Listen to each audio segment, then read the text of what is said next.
Another day, another gala na naman at for today's video nga ay nandito kami ngayon sa convention sa Malolos. Ay Diyos ko, pangagastos yo, kala nyo kadami niyong pera. Charis! Nung mga oras nga na yan ay inihintay nga naming maluto yung in-order naming manok. Usong-uso kasi dito yan yung mga paihaw-paihaw at Diyos ko, kanyaman doon lang. Ang in-order nga namin ay inihaw na manok. Pero kung di mo trip ang manok ay marami pa namang iba dito. At hindi nga pwede pala dito yung mga tao mahihina yung baga. Abe lahat yata ng usok galing dun sa inihaw na langhap ko na. Charis!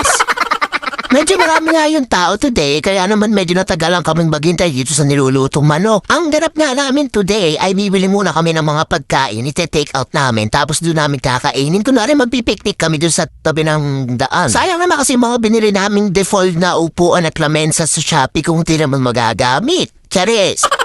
Very affordable nga yung mga inihaw dito dahil 100 lang, may only rice and only drinks ka na. O ano pang hinihit-nay mo? Tara na! Di ka magpo-promote for today's video, char. Kita nyo naman, very blockbuster yung nabilan namin na to dito talaga kami bumili kasi pag marami daw bumibili, ibig sabihin masarap. Kasama ko ulit yung wallet ko, Diyos ko, nauhaw na sa gastos. Akala nga niya, manok lang ipapabili ko, nadaanan ko pa yung mga barbecue. Kaya naman nagpabili ulit ako, ubos na naman ang pinagbilan niya ng tanso. Charis! Nung nakabili na nga kami ng mga pagkain na gusto namin, nag-set up na nga kami dito lang yan sa may gilid ng daan. Mas masarap kasi yung ganito, yung medyo may alikabok pa yung pagkain na kinakain mo. Mas malasa. Charis! Kami pa rin naman yung magkakasama at wala namang bago, pero ikaw pa rin ang baby ko. Charis! Napaka-arty! Anyways, pagkatapos nga namin kumain, ay tumambay pa nga muna kami dito sa glit dahil nga meron pa kaming dalang mga snack. Tama, kwentuhan nga lang habang umungot-ngot siya ng sunflower seed. Abe, di naman ako na-inform na favorite pala nila to. Abe, mga laban na laban magbalat ng sunflower seed. Kala mo nasa tournament mga nagpapabilisan ng pinakamaraming makakain.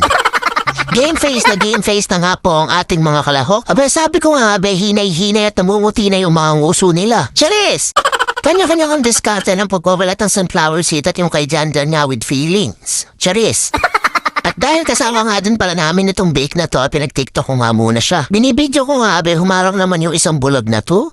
Ang tugtog nga pala niyan ay, make me sad, make me harder, make me lose my breath, make me water.